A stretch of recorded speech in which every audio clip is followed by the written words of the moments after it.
Before we start, I want to thank you for tuning in. If you're enjoying this content and would like to stay up to date with new episodes, don't forget to subscribe on YouTube and turn the notifications button on.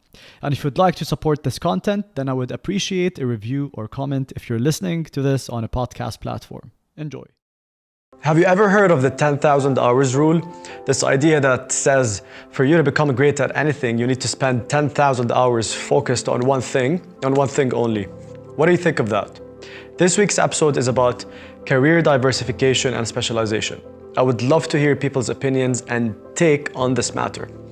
And I know that there are two schools of thought out there. Ones who believe that specialization and focusing on one career or path or skill is key for you to establish your skills in one field, and that could bring you positive attention, which is, what the 10,000 hours rule talk about. And others who believe that exposing yourselves to various industries and sectors might come with a big advantage, and that is adding a diverse set of soft and technical skills to your toolbox, making you more versatile as an employee and opening doors of opportunity as a result of that.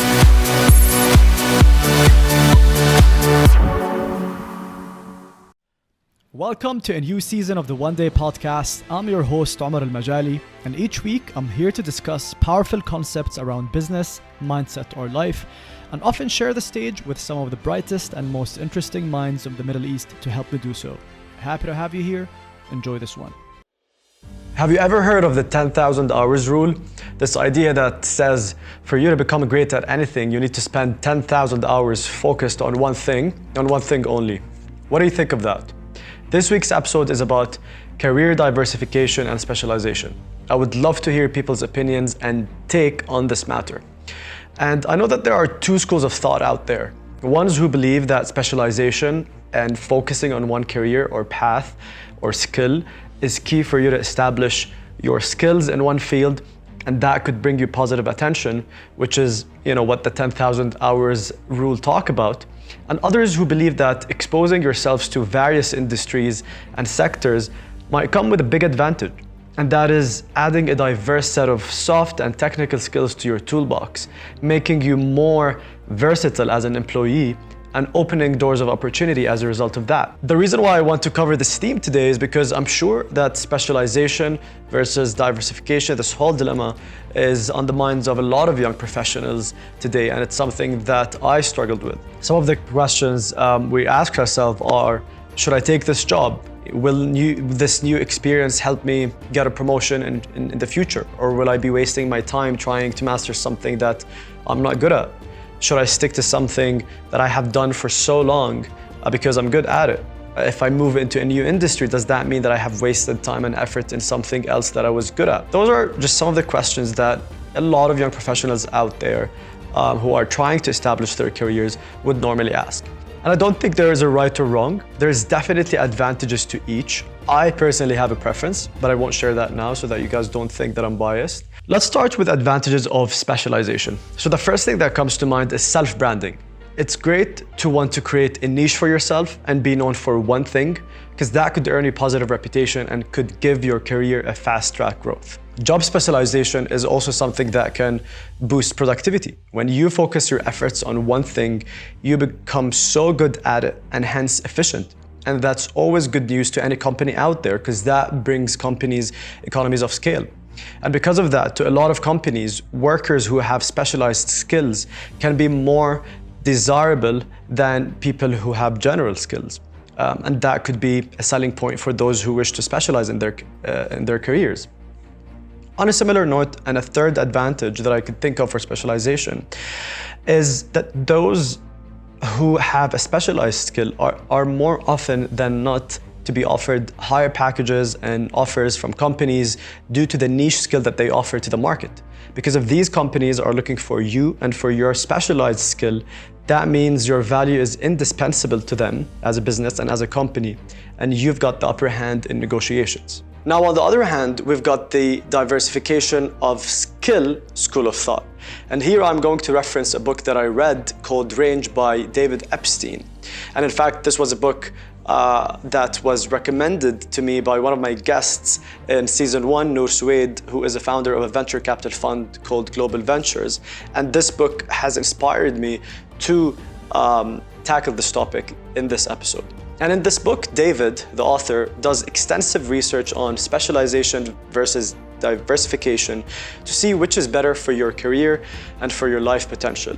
And throughout the book, he presents evidence that proves that diversification is actually better for you. And in the book, he talks about the 10,000 hours rule, and he references Tiger Woods as being that example that everyone in the world of business and corporate look up to, since he represented that 10,000 hours rule as someone who started playing golf at a young age and stuck to that and became extremely successful. But similar to the success of Tiger Woods, we've got the very successful Roger Federer, one of the best tennis players in the world. And the way Roger approached his career was very different. As a child, he actually dabbled in many other sports, including skiing, basketball, tennis, skateboarding, and even badminton before getting into tennis. He believes trying this diverse collection of sports has helped him develop some crucial skills such as hand-eye coordination, and it got him to be this versatile athlete that he is today. And he didn't start playing tennis until he was a teenager, which shows us that it's okay to try things out before you actually decide on, the path that you want to take for yourself, for your career, for your passion, for your interest, whatever that might be. Another interesting finding that the book highlights is this comparison between Nobel Prize winning scientists to regular scientists. And in the research conducted, it was found that those scientists who have won Nobel Prizes are 22 times more likely to be doing something else on the side that's very different from their field of research or science, such as being an amateur actor or a performer of some kind. So the point that the book is trying to make around diversifying your skills and exposing yourselves to different industries and spaces is that it would allow you to think outside the box and look at problems from a very creative perspective rather than from a very narrow and focused lens that you would if you were a specialized professional. And just like there are companies that appreciate specialized talents, there are many out there who look for generalists and people who can bring various skills to the table. So if you're someone who has been experimenting and doing different things, don't stress out. Just remember that Van Gogh, the great artist, worked in bookstores, he was an art dealer, and he was even a preacher before becoming the artist that he was. So now we discuss some of the advantages for both scenarios, diversification and specialization. When it comes to me, I'm definitely someone who is more of a diversify your skills sort of person. That's a personal preference. My career trajectory hasn't been the most straight line. And today I'm in this space in my life where I want to experiment more with industries, sectors, and professions before I set my eye on one thing for a few years. And the reason for that choice of mine is because I genuinely hate to box myself in one thing and stick to it. I started my career in consulting, but I did not want to be labeled as a consultant only. So I threw myself at the world of government and technology. I've also ventured into the online business world, experimenting with digital marketing and e-commerce, and been doing things on the content creation side, like this podcast, and the film side. I've been going on film sets just to expose myself to this world, and I like that. It keeps my brain stimulated and excited. And more than anything else, what this exposure gives me is data as to what is it that I like, what is it that I'm good at, and where can I head next when it comes to my career. The other reason I'm doing this today, experimenting with various career choices, is because one of my biggest fears is that in 10 to 15 years, I would look back on my life and regret not taking risks or not exposing myself to industries that I've been intrigued about and curious about. And more than anything, my fear is that in 10 to 15 years, I don't want to be stuck in an unfulfilling career and then find it hard to change because that's all I know. So my thinking is, why not experiment now at this age, take risks, find out what is it that I like before committing to a path for a decent amount of time. And by the way, it also doesn't have to be one way or the other. You can be someone who is specialized but very adaptable. Or you can be a person who has a diverse set of skills, but one of those skills happen to be a specialized one. The important thing here is for you to identify your North Star, or where you want to head or go in life, and then reverse engineer from there. Your path is your path, and you make out of it whatever you want.